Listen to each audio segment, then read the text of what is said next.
Las reconstrucciones espaciales de Frank Gehry. Audiolibro.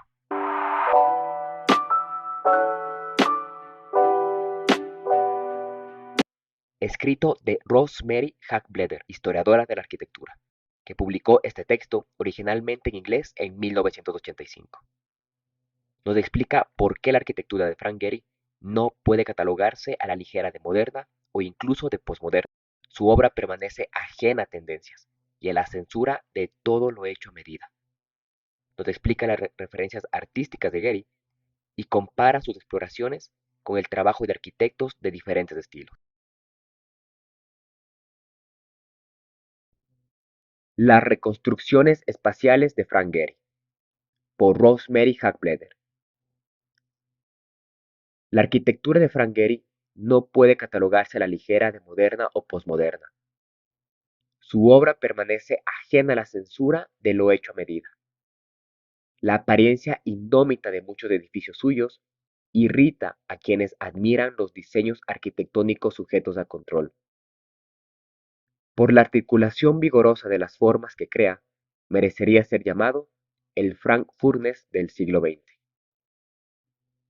Aunque sus obras tengan poco de edificios historicistas del siglo XIX, sí tienen algo en común con aquel culto victoriano del primitivismo pre-renacentista, como también con el encumbramiento victoriano del carácter arquitectónico por encima de la belleza o la armonía más nobles y tradicionales. Que Gehry esté, en comparación con otros, aislado del ambiente general de la arquitectura contemporánea, no significa que su obra exista fuera de todo contexto cultural. Para empezar, las referencias más inéditas y ostensibles en el caso de Gehry son la pintura y la escultura de sus amigos californianos. Ya lo decía en 1976, dos puntos. Enfoco la arquitectura de modo diferente. Examino la obra de los artistas y me valgo del arte como vía de inspiración. Procuro que tanto yo como los miembros de mi equipo quedemos libres de la carga cultural para buscar nuevas formulaciones. Quiero ser una persona abierta a todo. No hay reglas. No existe lo correcto ni lo incorrecto. No tengo claro qué es feo y qué es bonito. Es probable que Gehry no comparta con Frank Lloyd Wright la aversión de este hacia el arte de sus contemporáneos. No en vano, su casa está repleta de obras artísticas. John Arnoldi, un artista de quien Gehry posee obras, ha tenido cerca de 2 años el estudio junto a su despacho, en el mismo edificio, comunicados ambos espacios de trabajo por una puerta interior siempre abierta. Ron Davis, otro artista cuya creación se exhibió durante mucho tiempo en su casa, se ha convertido en amigo y cliente. Igual que el arquitecto Peter Eisman, quien asegura trabajar extramuros de las referencias culturales, Gehry no es capaz de desembarazarse del peso de la cultura por completo. Pero cuando hace alusión a los referentes artísticos, él mismo se incluye en un contexto cultural en evolución que se balancea sobre un filo. Por si fuese poco, el medio cultural del que provienen sus ideas tiene menos vinculaciones con la tradición y las normas que la arquitectura. La relación laboral cliente-contratista y la magnitud de los costes provocan que la arquitectura reaccione a los cambios culturales con más indolencia que la pintura. Gehry empezó a explicar con brillantez qué relación había entre arte y arquitectura con el proyecto de estudio para Ron Davis en Malibú, California, construido de 1970 a 1972. La planta y los alzados trapezoidales generan una forma enigmática que hace referencia, y aún desorbita, la percepción en perspectiva de una arquitectura ortogonal. Sabemos que en la arquitectura convencional, donde dominan los ángulos rectos, un rectángulo se ve como un trapecio. La experiencia pronto adquirida para descifrar la verdadera proporción de los objetos nos permite deducir, que una forma leída como un trapecio es por regla general y en realidad un rectángulo. Aunque nuestro mundo artificial lo llenan formas rectangulares, casi nunca las percibimos en su estado platónico, sin variaciones en la perpendicularidad, a no ser que ocupemos un punto de observación ideal exactamente frontal, cosa difícil de lograr en los edificios. Habitualmente vemos figuras un poco deformadas, es decir, trapecios. La percepción visual de esta forma, el trapecio, y la deducción conceptual del rectángulo son a todas luces elementos de la realidad. Getty considera un juego fascinante divertirse mezclando el mundo de la percepción con el mundo del concepto. Le alimenta su exquisita sensibilidad. Cualquier deducción automática que quepa ser en el estudio de Ron Davis, tomando como base lo que se percibe para construir la realidad, se enreda con la construcción de lo que por lo común solo es una realidad perceptiva, es decir, las formas trapezoidales. Por establecer una analogía, es lo mismo que si un arquitecto del Renacimiento hubiera probado de utilizar la perspectiva en la realización de un edificio, y no como efecto resultante.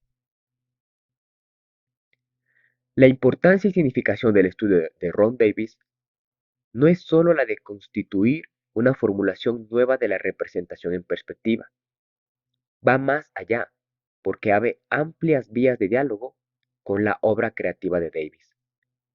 En el periodo en el que se hizo su estudio, Davis producía unas obras ligeras y bidimensionales que daban la sensación de divisiones tridimensionales. Creaba la imagen aparente de franjas plegadas a base de unir trapecios y asociarlos con una reducción dimensional en el espacio. La percepción de la profundidad en un plano es un tema tradicional en la historia del arte, pero mientras en la pintura premoderna la perspectiva servía para evocar un marco espacio-tiempo concreto, Davis hace referencia a la perspectiva en un contexto completamente geométrico y abstracto, que actúa como las ilusiones ópticas. La ausencia de puntos de referencia naturalistas induce a que las figuras puedan leerse sean como trapecios vistos en planta, sean como rectángulos vistos en perspectiva.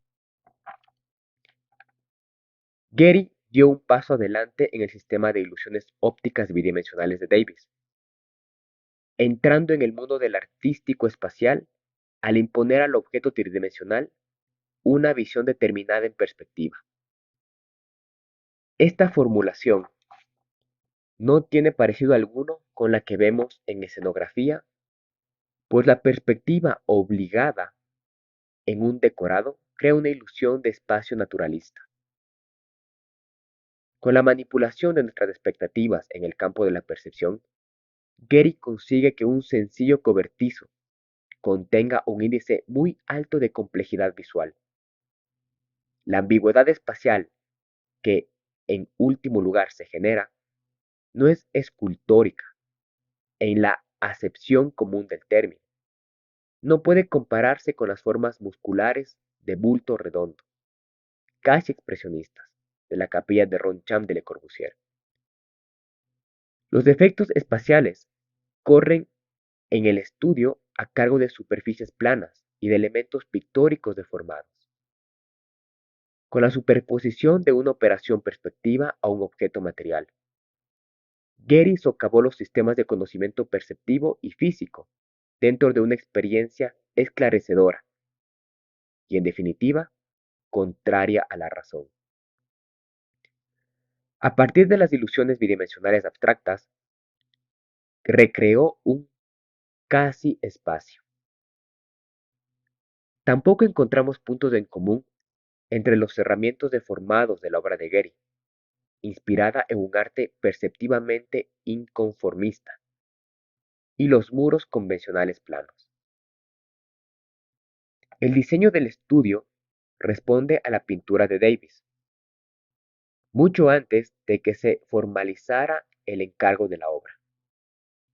Gehry le dijo a un amigo del artista que pensaba enseñarle a este la práctica de la perspectiva, con la cual no parecía demasiado familiarizado. Según esto, la abundancia de ilusiones geométricas en los cuadros del pintor se debe, al menos en parte, a la influencia del arquitecto. Gehry quiso construir una forma aprehensible para Davis, pero este aseguró que al principio el espacio aquel le intimidaba. De hecho, hubieron de pasar cerca de 2 años para que poco a poco empezara a pintar cuadros de formato pequeño, para que aprendiera a vencer el reto que le suponía el estudio y volviera a trabajar en obras de mayor tamaño. La perspectiva deformada es un tema recurrente en muchos edificios construidos posteriormente por Gehry. Ejemplo señalado en el interior del edificio Mid-Atlantic Toyota Offices, en Maryland, en 1978, por ofrecer un aspecto interior de sello lírico que recuerda, en virtud de las formas ascendentes y descendentes, producto de jugar con paneles suspendidos y con divisorias de espacio de tela metálica, a ciertos paisajes japoneses. El espacio interior destinado a oficinas, a pesar de que tiene un aspecto insólito y nada figurativo, evoca la irregularidad de las formas naturales. La respuesta de Gehry a la pintura y escultura de su tiempo, o para ser más preciso, la transferencia de las ilusiones geométricas a una manifestación espacial, encierra algún que otro paralelismo con la arquitectura de Le Corbusier en la década de los años 20, rica en efectos de estratificación extraídos del cubismo y traducidos a un vocabulario arquitectónico. Aún reconociendo semejanzas metodológicas en la creación de una arquitectura ambigua inspirada por un espacio pictórico abstracto, la obra de Gehry no participa de la característica desmaterialización de las villas blancas de Le Corbusier. Muy al contrario, sus edificios abruman por la tangibilidad física, los materiales, metálicos o de madera, entran en disonancia con el espacio que los contiene. La composición no objetiva, emparejada a la agresividad de los materiales, es equiparable a las chocantes combinaciones que el expresionismo abstracto rindió con formas no figurativas y con el énfasis dado a las cualidades táctiles de la pintura y de la pincelada. En lo que atañe a la iconografía, su producción está más cerca del constructivismo ruso. La arquitectura constructivista tiene origen en los debates contemporáneos sobre pintura y escultura. Al paso de Kazimir Malevich, un aire místico y abstracto empezó a arrollar el futurismo cubista de los artistas rusos. Por otra parte, la revolución de 1917 tuvo consecuencias aparentemente encontradas en la polémica del grupo, con la idea de adjuntar referencias de carácter del trabajo ordinario. Y para eludir la estética esotérica del arte superior, se utilizaron a menudo materiales en calidad de materias primas, germinales, incluidas en un género de manualización plena de fuerza, cuya difícil asimilación parecía el objetivo ansiado.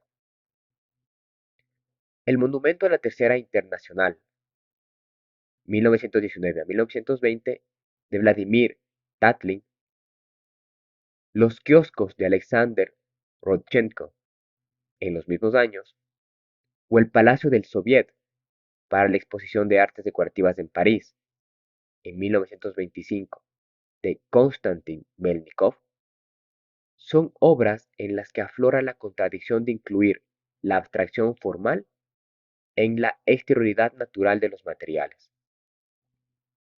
El diseño críptico y la exhibición aparatosa de materiales modestos acerca la arquitectura de Gehry al constructivismo. Le Corbusier trabajó muy pronto en los años 30, con los defectos elementales producidos por muros de mampostería, que no eran sino ecos de la tradición que nunca llegaron a dominar en todo un edificio, cuando menos en los construidos por él antes de la Segunda Guerra Mundial. Después de la guerra, viró hacia un primitivismo más generalizado, bautizado posteriormente como Nuevo Brutalismo. Dado por concluida la experiencia cubista con espacios destratificados, por consiguiente no hallaremos en la obra de Le Corbusier la anomalía conjunción de un espacio abstracto y la manifestación decimonónica de materiales en estado puro. La similitud de intereses por evocar un espacio pictórico y la coincidencia en el primitivismo no bastan para decir que Gehry reacciona a los diseños de Le Corbusier o Vladimir Tatlin. Es más razonable pensar que responde al modernismo, tal cual se practicaba en California durante la segunda mitad del siglo XX. En la metodología de diseño de Gehry, desconciertan también el modo extraordinario de combinar materiales constructivos únicamente vulgares, como por ejemplo la plancha ondulada y el contrachapado. Una unión tan poco usual hace entrar en pugna las asociaciones industriales de la alta tecnología de la plancha ondulada y las de baja tecnología del contrachapado, material este más afín a las construcciones provisionales de la carpintería casera. Como un enorme escudo, la plancha cubre el exterior del estudio Davis. En cambio, en el interior están los tonos cálidos de los paneles y vigas de madera. No podría haber mayor contraste entre el exterior fabril y el interior informal. Las cualidades de alta y baja tecnología expresan una mentalidad americana y sobre todo californiana, donde cohabitan incómodamente el orgullo por la técnica avanzada y la confianza inquebrantable en el hágaselo usted mismo.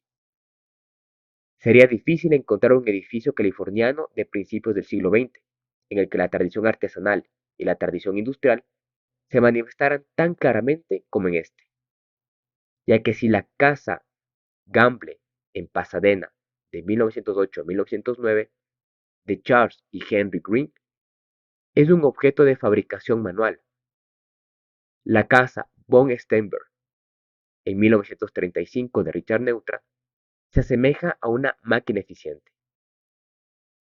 Gehry contrapone en una sola construcción expresiones de hospitalidad e inhospitalidad. En una proporción importante, los edificios de tipología no comercial que hizo a partir de entonces se caracterizaron por la aplicación inesperada y contradictoria de materiales corrientes. Su casa en Santa Mónica, de 1977 a 1978, la ocasión en que fue cliente y arquitecto a la vez, es un ejemplo muy conocido de su manera temperamental de diseñar, donde pude experimentar con entera libertad. El proyecto es bastante pequeño.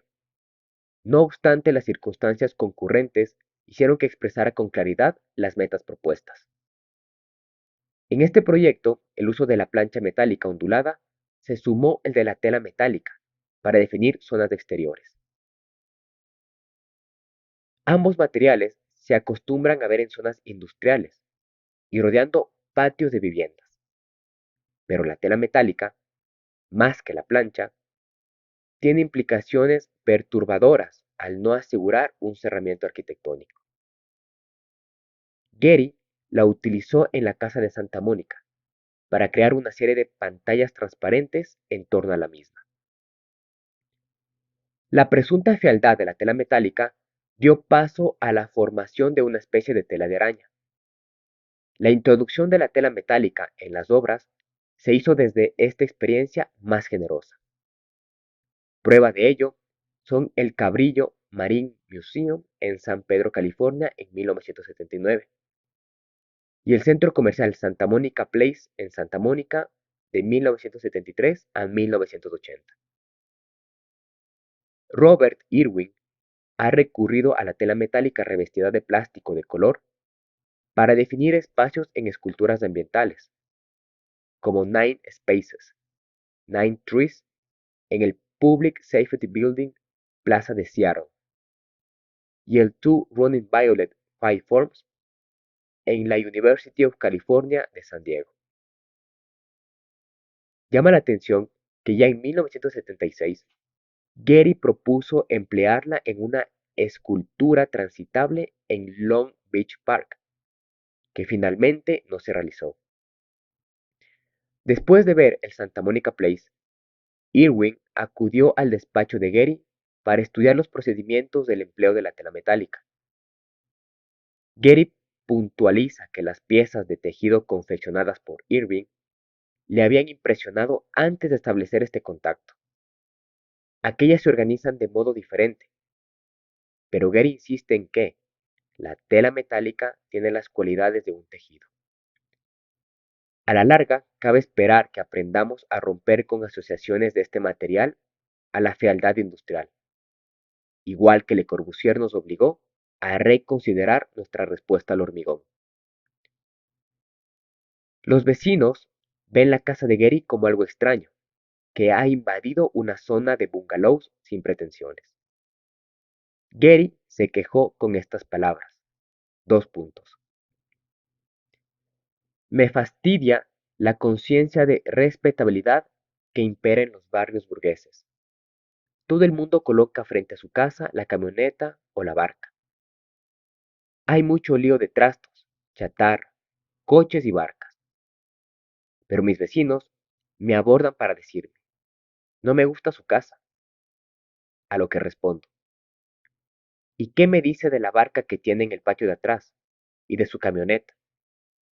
Es lo mismo, es la misma estética. Pero contestan, no, no lo es. Eso es normal. Me sorprende que la gente no lo entienda cuando a mí me parece evidente que alguien quiere utilizar un material tan diáfano como la tela metálica. Aquellos de sus vecinos que sean incapaces de estructurar nuevas asociaciones, la casa será algo que les ofenda a la vista. El blanco de un francotirador por considerarla una presencia molesta, como de hecho así ocurrió. El suceso llevó a Getty a informar a la policía. Esta le informó que su casa no era el único en el barrio y por lo tanto no interpretó el disparo nocturno como una crítica a su arquitectura. La casa en Santa Mónica, a pesar de tener un aspecto exterior inquietante, es el resultante de reformar una existencia. Getty compró un bungalow típicamente californiano de los años 20 y lo rodeó de una envoltura nueva, dejando que el original se viera desde fuera a través de unos elementos transparentes. Getty explicaba así la historia. Dos puntos. Berta, mi esposa, encontró una casa pequeña, bella y anónima, y yo decidí reformarla. Y como era mi casa, investigué sobre algunas ideas que tenía respecto a los materiales que empleé, la plancha ondulada y la tela, ambos metálicos, y el contrachapado de madera. Quería que la antigua casa quedara intacta dentro de la nueva, para que se viera que aún estaba allí. Se notaría su presencia y que alguien la había envuelto con nuevos materiales. Pero siempre de día y de noche. Podría contemplarse como si uno mirara por la ventana. Mi deseo fue el fruto de esta combinación. Ambas casas se enriquecieran mutuamente.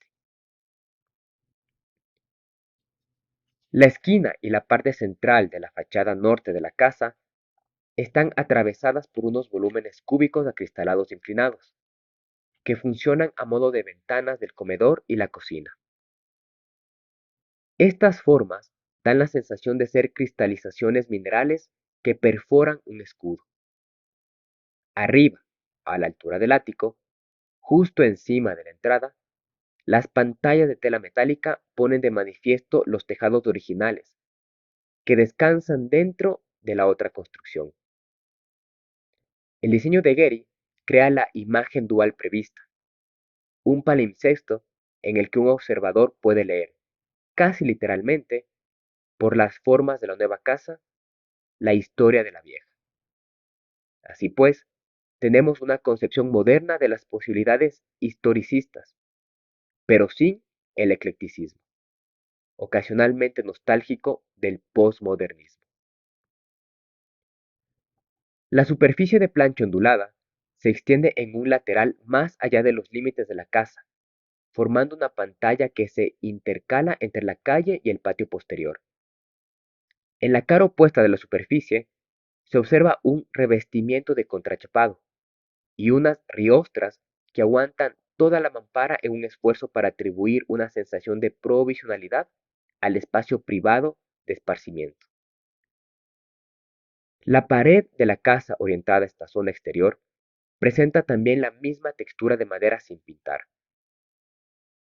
La insensibilidad de los parámetros metálicos que se ven desde la calle ceden el paso, en cuanto entramos en el dominio particular del patio y la casa, a la textura rústica de la madera. Para acentuar este lenguaje, Getty despojó las paredes y techos de la parte antigua de casi todos los elementos de madera. Las vigas y los listones componen así las palabras de otro diálogo histórico entre la nueva y la vieja construcción. Trasladó una porción del edificio a un estado de provisionalidad semejante al de cualquier obra en curso de ejecución. El núcleo interior, al descomponerse, hace alusión a la prehistoria de la casa original. El núcleo, inconcluso, tiene una envoltura externa, intacta y finita, interiorizada parcialmente por la tercera capa, por un manto provisional. La plancha ondulada, la tela metálica y el contrachapado, los materiales preferidos de Getty, muestran tal aspecto de cosa inacabada que subrayan la atmósfera de informalidad laxa. Por así decir, el alma y corazón de la casa están desnudos, mientras el exterior se protege de cualquier vecindad hostil. En 1976, la arquitectura de Getty se acomodó psicológicamente todavía más a la sensibilidad de los usuarios. Diseñó con vistas a que los trabajos de construcción sean mínimos. Solo definió el trazado o contornos físicos del muro y cedió al usuario la tarea de concretar su propio espacio. Así desarrollará una relación con la arquitectura. Diseñar espacios es importante. Al hablar así, no se refiere presumiblemente a los espacios abiertos y fluidos de Frank Lloyd Wright o de Mies van der Rohe, sino a la relación recíproca y emocional que se establece entre el espacio interior y quienes lo ocupan. El contraste agudo entre el exterior high-tech y rutilante y el interior inacabado y casual adquirió tonalidades más fuertes en la casa de Santa Mónica que en el estudio de Ron Davis. La definición tajante e inconexa de un interior-exterior aislados, distintos de los espacios interiores y exteriores continuos de Ludwig Mies van der Rohe, Richard Neutra o Pierre Koenig, bien puede entenderse como un discurso sobre las condiciones sociales que desde mediados de los años 70 afloran en América. Getty menciona sobre la casa, dos puntos. Mi casa, todo lo que se ha dicho de ella me causa tanto reparo que solo me atrevo a afirmar que vivir en ella es muy cómodo. Tenemos goteras, pero estamos a punto de arreglar el asunto. Las ideas sembradas en ella germinaron en la casa Spiller. Sin embargo, me parece que vieron la luz en la casa Familian y posteriormente se llevaron a la práctica poniéndose a prueba en la casa Norton Simon en Malibú. En la mía, lo primero fueron los detalles. Los aspectos técnicos los resolvimos en proyectos que vinieron después, y por esto no hay goteras en ellos, pero sí en mi casa. El precedente conceptual, pese a todo, está en la casa Saint Ives. Nos encontramos con una edificación existente y la rodeamos con otra. En aquel caso, la parte nueva armonizó estilísticamente con la antigua. No se produjo contraposición alguna, pero sí una estratificación. Presiento que si no llego a dar este paso, no hubiera dado el siguiente. Recuerdo el proceso de diseño de esta casa. Era antigua. La había comprado mi mujer para vivir y yo no lo veía posible por su insignificancia. Había que hacer algo. Yo allí era incapaz de vivir y en cambio era esa la intención de Berta, vivir en esa casa. Provisto de poco dinero, decidí construir una casa que envolviera a la antigua, procurando conservar la tensión entre ambas, por medio de la definición recíproca y de la sensación experimentada desde el exterior y el interior, de que la primera se mantenía intacta dentro de la nueva. Estos, que no otros, fueron los objetivos fundamentales.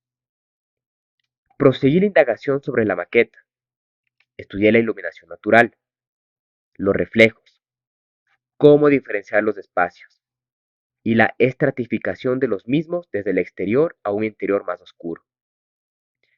Me obsesionó el tema de la carpintería. Hice muchísimas maquetas de ventanas centrándome en lo concerniente a la perspectiva y al movimiento. Me preocupaba, por ejemplo, cómo resolver la ventana en ángulo. A este respecto, acordándome del cuadro de Duchamp, del desnudo bajando la escalera. Me esforzaba en imaginar la manera de doblar la esquina, de aplicarle un giro. Al final, hice que el acristalamiento retornara más allá del ángulo, para que se produjera una rotación del cubo aprehensible desde dentro y desde fuera. Continuando con la definición tajante e inconexa de un interior y exterior aislados, este fenómeno tiene origen en dos obras de Louis Kahn, que tuvieron fuerte impacto en ese periodo. El Richard Medical Research Building de la University of Pennsylvania en Finlandia, en 1958 a 1961, y el Salk Institute of Biological Studies, de 1959 a 1965. En uno y otro caso, las fachadas y los espacios públicos no reciben el tratamiento tradicional. Se levantan barreras entre los edificios y el contexto. No se aprecia ningún ademán amistoso para con el ambiente inmediato. Y las construcciones parecen episodios independientes del entorno social. El perímetro del Richards Medical Research Building, por ejemplo, lo delimitan unas torres inspiradas en las de San Gimignano, aunque Kant no les asigne una función defensiva, sino la de albergar instalaciones y escaleras. Pero con todo y con eso, el anillo de torres que circunda el edificio recuerda a sus gemelas del pasado. Los edificios principales del Salk Institute ocultan tras sí unas torres de servicio enormes que producen el mismo efecto que la Gran Muralla China sin desvelar su función. El patio, situado en medio de las dos alas paralelas de laboratorios, conforme a la organización general, tiene mucho más de privado que de público. Prescindiendo del impacto visual, estos edificios dan la espalda al público. El espacio de encuentro social se despliega detrás de la barrera defensiva de seguridad. Para comprender mejor cambios tan significativos en planta, es preciso comparar estas obras con los edificios públicos de principios del siglo XX. donde los grandes escalinatas o los patios en U recibían al visitante con los brazos abiertos. La severidad formal de Kant proviene del influjo del nuevo brutalismo europeo. Las últimas obras de Le Corbusier tienen una monumentalidad existencial, por ejemplo. Sin embargo, las ordenaciones respecto al espacio público insinúan fórmulas que van más allá de una noble actitud de dejación. Las formas se encierran defensivamente sobre sí mismas. La falta de día en día mayor de acuerdo social y por encima de otros factores, la devastación del entorno público que lleva a cabo el coche en la sociedad actual de los Estados Unidos, en la introversión de las formas arquitectónicas encuentra su traducción. Kant simboliza de algún modo en sus obras la sociedad nuclear de nuestro tiempo. Gehry ha trasladado esta clase de expresión arquitectónica desde el reino más público de Kant al suyo, más residencial. Las casas Prairie de Frank Lloyd Wright respondían con exactitud a la noción de familia en tanto foco social y ancla de la comunidad. Gehry define, o así parece, la ruptura del modelo antiguo. Los factores responsables del cambio son la fragmentación familiar y la irrupción del coche en la vida cotidiana. Culpable de que la calle sea un espacio lleno de gentes extrañas.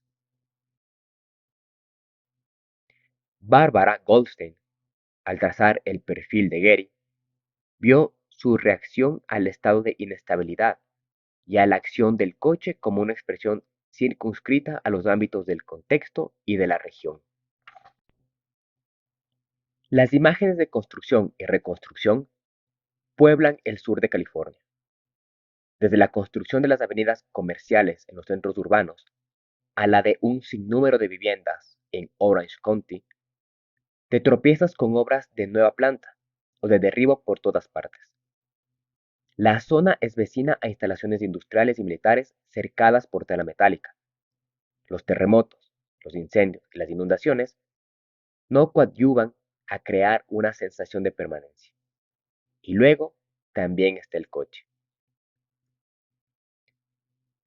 La utilización que de los materiales autóctonos hace Gehry es una respuesta concreta de rango local, pero simultáneamente, debido a la configuración total de la misma, un exterior consciente que protege un espacio cómodo e interiorizado.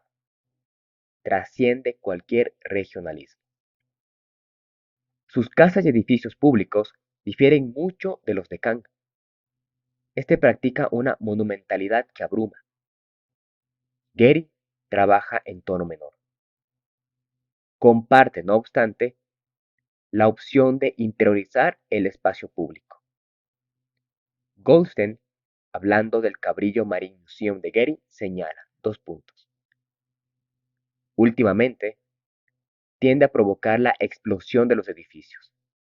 Los descompone en volúmenes separados, a los que liga medianamente estructuras de tela metálica, arcadas u otros artificios visuales. Construye un modelo de espacio urbano dentro de los edificios manipulando los espacios intermedios que los separan. La Loyola Law School en Los Ángeles, de 1981 a 1984, un proyecto mayor y más reciente que los anteriores, se encuentra en una zona monótona y deslucida próxima al centro de la ciudad. En esta obra, el espacio urbano se detrae de la calle y la fachada principal salta, partida en dos, por efecto de una escalera exterior y descubierta de trazado muy audaz. El tema columnata lo insinúan unos sencillos volúmenes cilíndricos. A todo esto, Gehry alega, dos puntos. Si es posmodernismo, lo será a escala menor.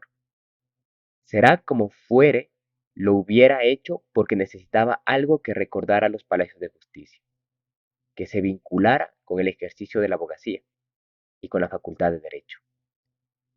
Coincidió la elaboración de este proyecto con un viaje a Roma. Visitando el foro pude admirar los fragmentos de columnas desperdigados aquí y allá.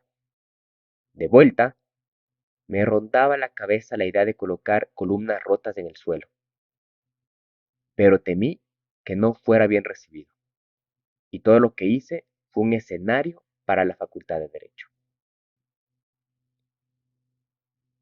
Con estas palabras, Gary pone al descubierto la dificultad de formular un vocabulario expresivo de tipologías en el siglo XX, con la misma confianza y grandeza de diseño que gozaron los arquitectos americanos pertenecientes a la generación de Bellas Artes.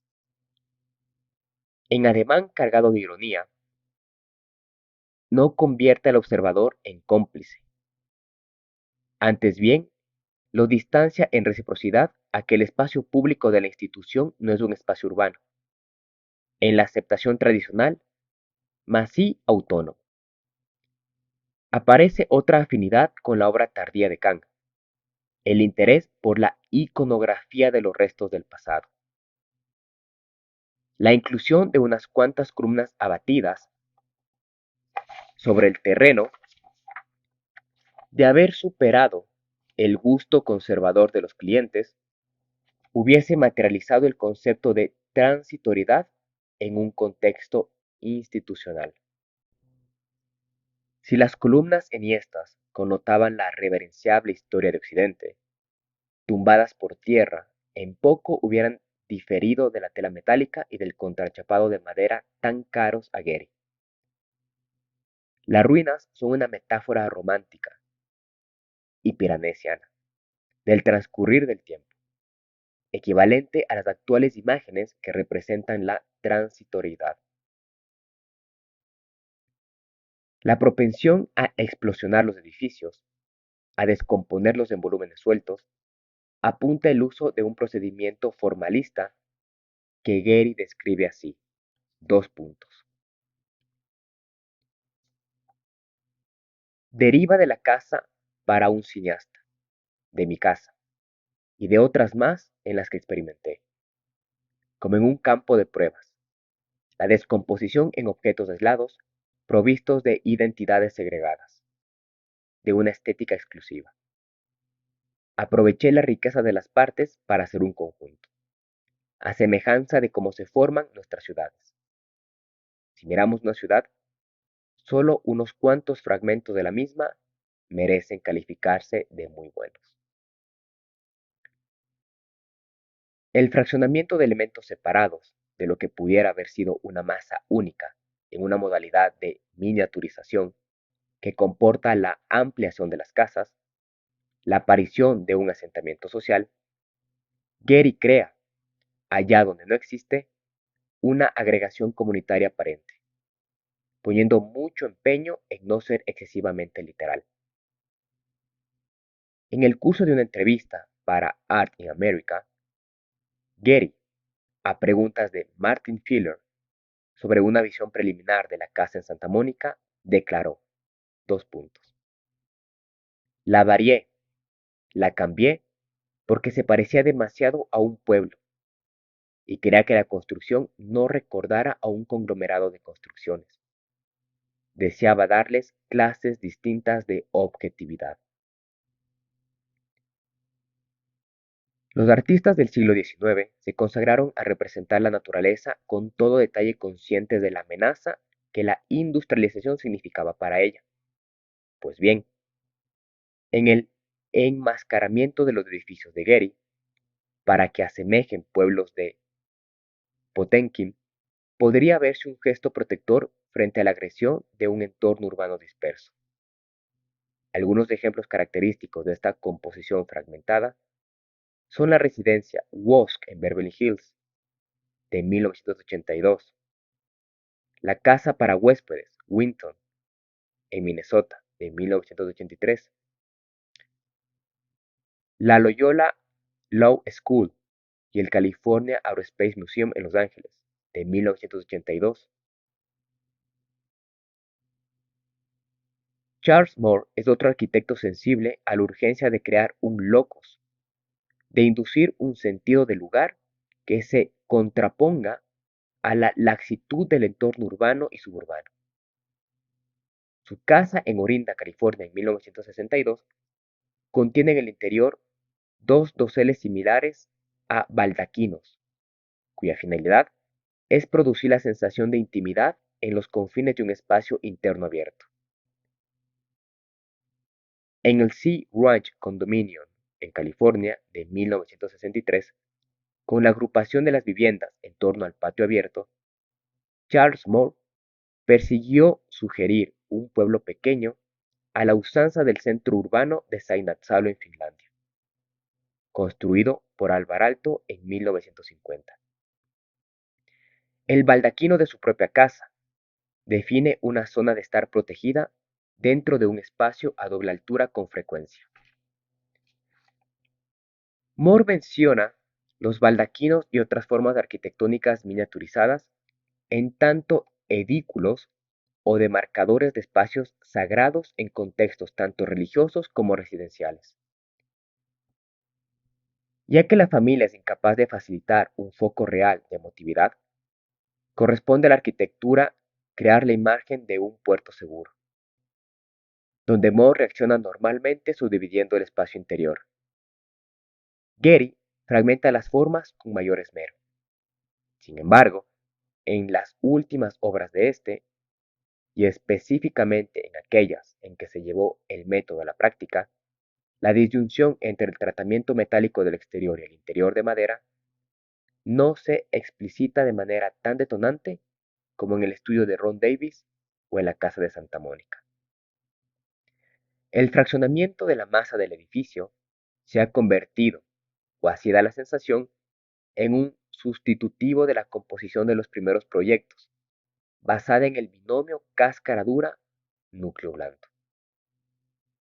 Michael Graves propuso una alusión al pueblo a pequeña escala, según recetas más aparatosas que las de Moore o Getty. En el Portland Building en Oregon en 1982, una ampliación del Ayuntamiento de Portland, para cuya parte superior proyectó una serie de pabellones pequeños que no se construyeron por no contar con la aprobación del cliente. De levantarse este pueblo en miniatura compuesto por templos diminutos y folíes arquitectónicos, solo se hubiera percibido desde los edificios próximos más altos. Podría haber sido una distracción para quienes lo divisaran. Una especie de patio arquitectónico de recreo, pero con mayores referencias al pasado que al presente. Un recinto sagrado colocado encima de un edificio moderno de oficinas. Tiene un acompañante de incongruencia. Los montajes de elementos fragmentados de Getty son, por otra parte, una respuesta inquietante acorde con la fragmentación de la familia, de la comunidad y del espacio urbano. Con la reconstitución de pantallas, sean de plancha ondulada, contrachapado u otro material, en estructuras tridimensionales, Getty fija paralelismos con otras tendencias de la arquitectura americana de hoy. Robert Venturi, por ejemplo, ha designado modelos arquetípicos para su arquitectura a los carteles de anuncio, y a lo que denomina él y su socio Dennis Scott Brown, el cobertizo decorado. El edificio comercial que flanquea la calle, con una fachada frontal llamativa igual que los anuncios y laterales mudas, ha reducido nuestra noción usual de la definición arquitectónica a una pantalla plana, a la que parece adosarse el espacio interior como si se tratara de una ocurrencia de última hora. La fachada es portadora de las prácticas de diseño fundamentales, mientras que el contenedor de los tres laterales restantes se expresa en forma de objeto trivial, subrayando el distanciamiento de aquella respecto al edificio.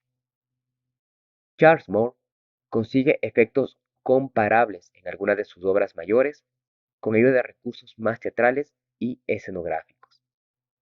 El espacio angosto y estratificado del Crest College en Santa Cruz, California, 1973, resulta unas fachadas dominantes o dominadas por la exageración que hacen de escenarios. Richard Meyer se vale de efectos de pantalla con el propósito de definir el edificio que se encuentra detrás.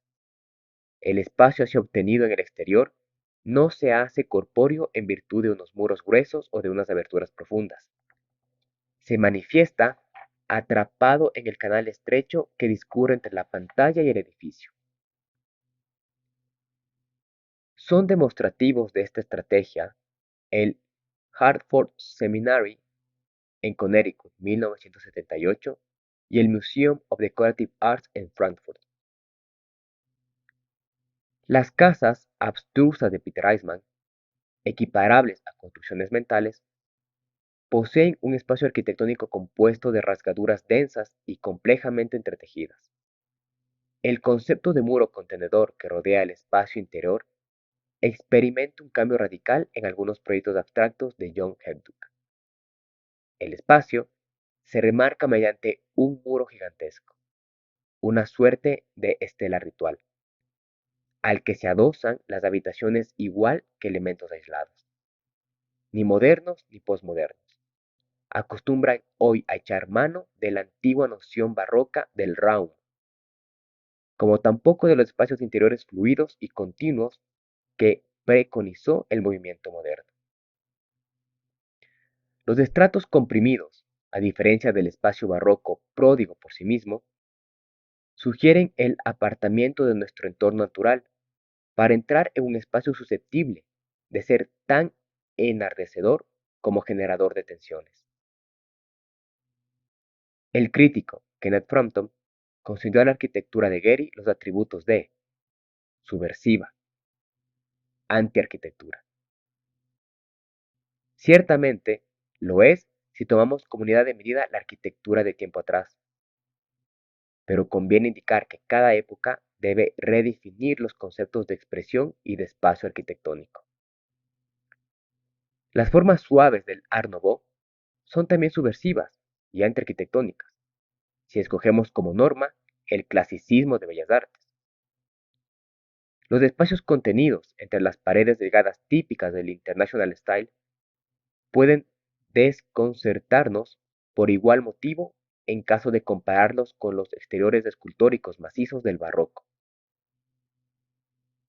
Reconociendo la singularidad de la arquitectura de Gehry, en lo referente a la apariencia externa, es justo admitir que las implicaciones de su definición normal y espacial constituyen una parte de la redefinición actual de nuestro espacio social.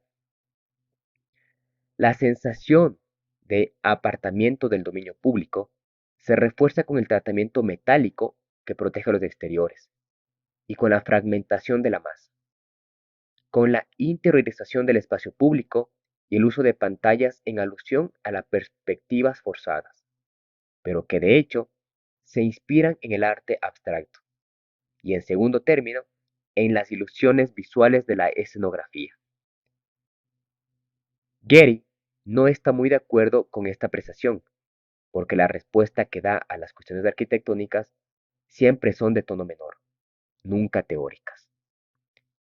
Aunque no sea un antiintelectual, finge una ingenuidad candorosa. Tiene reacciones intuitivas que no encajan en ningún programa ideológico.